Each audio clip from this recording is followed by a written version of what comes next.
players. Today we're going to learn the Coventry Carol. I'm going to teach you two things that we're going to work on this week. The first thing is our breathing and our phrasing, and the second thing is going to be some ornamentation. Now this is important in Celtic music, specifically Irish music. Flute players in Irish music do a lot of, we call them trills when we learn on our silver flutes, but trills and adding extra notes. They'll call them slides and cuts and rolls, and there's all sorts of ornamentation. So today we're going to learn about cuts while we play this. So this wonderful little ornamentation. So you have your Coventry Carol in front of you.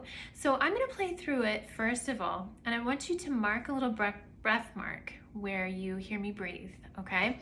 You'll notice it's just about every 4 measures, and there might be some more, we'll see. It's a lot like how a singer would breathe, so you have to just kind of feel it. All right, here I go. Coventry Carol.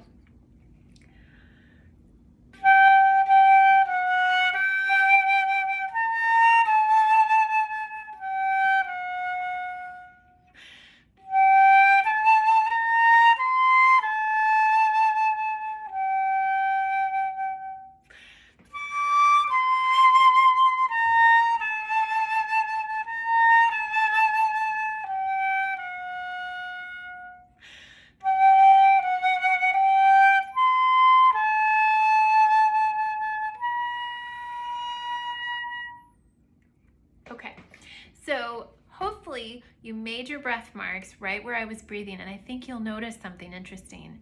So I breathed after the first 4 measures, but then there were 2.5 measures that I took a breath mark. So this is actually a very interesting aspect about this one song.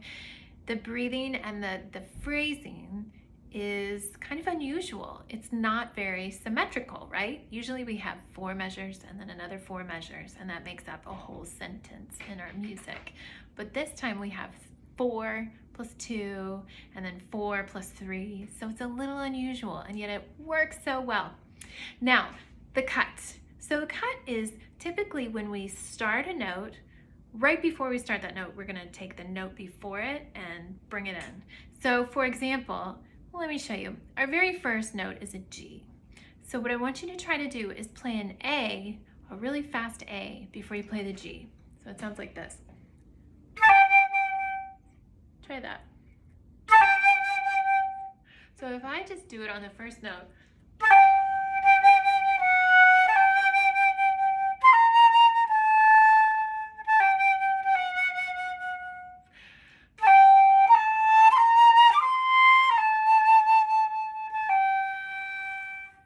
so I got a little carried away. There were cuts all over the place.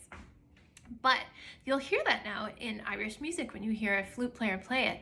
So what we're going to do is each of us are going to add cuts where we like it, and then we're going to discuss it and talk about sometimes a cut doesn't sound good, and we'll think about why doesn't it sound good there. What is most important is that we have to keep the sound of the music recognizable, right? You don't want to add so much ornamentation that it just doesn't sound like that song anymore, okay? So each of us are going to add our own cuts, and then we'll play it for each other next time, okay?